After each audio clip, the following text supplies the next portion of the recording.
Just a preliminary overview of the supplies.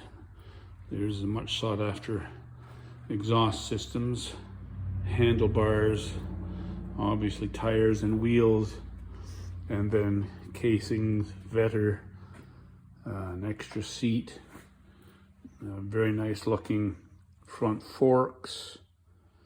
This box has a lot of cylinder heads in it. Over here it looks like we have a combination of chrome and electrical, more fairing, and then boxes of stuff yet unknown. Fenders, some right still in the box, recently chromed, a radio for the fairing, two more seats, very desirable, appear to be in great shape. I'll go through these individual boxes or carts and look and label them with what's inside. So that's the overview to get started.